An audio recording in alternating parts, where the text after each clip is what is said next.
Dr. Shaw here, and welcome to another episode on Teaching Humanity Remotely. Today I want to discuss an interesting topic about young children and how young children, when they're meeting the world, they seem very friendly. There could be children when they're first born, little babies that might be a little afraid of loud noises or certain kinds of lights or something like that. But for the most part, when you see children, I was just riding a bicycle for two the other day, and like a 5-year-old was like, wow, that's a cool bike. Now, an adult might think that was a cool bike. It is a nice bike. It's great color. It's really fun to ride, and it does look cool. But many adults would not say that because they have learned to have boundaries and to not say everything that they feel. They're less free to express themselves.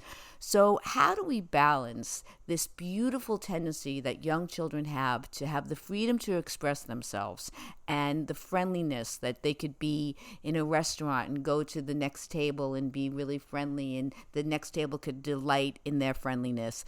How do we balance that kind of trust and freedom to express themselves and also make sure that they stay safe and that they don't wander too far? And how do you balance that? How do you allow young children to grow and learn and know that they need to have boundaries and they need to stop before the car hits them and so on and so forth, but we don't have them be afraid? And it's a really interesting kind of dilemma, and there is a balance to it. So what I want to say is that I think when a baby is born, they are born with their essence, who they truly are. And then in the world, as they grow and get more incarnated into the world, by the time they're like 7, like in first grade, they may lose some essence and they gain personality.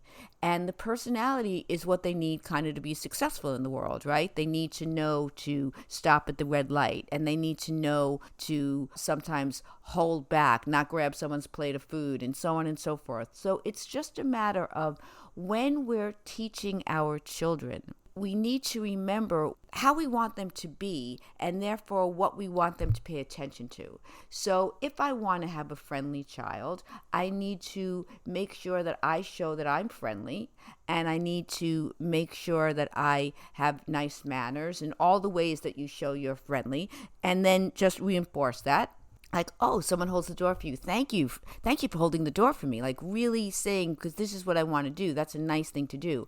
I was raising my son who was born paralyzed from the waist down. And I said to him, the truth of the matter is you're going to need more help than other people just to get around in the world. And that's fine. So if you do it in a friendly way, if you're polite and you have nice manners, people are going to want to help you.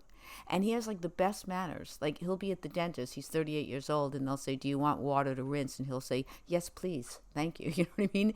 Like, really nice manners. So that was something that was just taught to him, and it is really who he is. And it's a lovely feature that he has because it does make people want to help him more, and he does feel appreciative about getting the help. So I just think it's about being mindful. When we teach our children to be in the world and we see that they lose that little sweet essence and they're gaining more personality, how to make sure we also encourage them to stay who they are without putting our fears on them, but also having them learn responsibility so that they could make good choices. So it's just a matter of being really mindful. So let's say you have a 5-year-old at the beach, and the 5-year-old's playing, and then there's another family next to you, and that other family has a toy that your 5-year-old wants. So your child and you have a learning opportunity, right? Because adults wouldn't necessarily go and ask if they could play with that toy, but a young child may take the toy. So that's not right. To take the toy isn't right, but we want to increase friendliness and socialization. So you need to go with your young child and say, oh, look, I have some toys and you have some toys. Want to put our toys together and we can play? So that is a really good example, because it's like you're showing your child how to be friendly, keeping them open and keeping them friendly, which is their natural way of being, and yet you're also making sure you're showing them, but what you need to do if you want to have a toy of someone else's, you need to make sure you're sharing your toys. So that's like a nice example.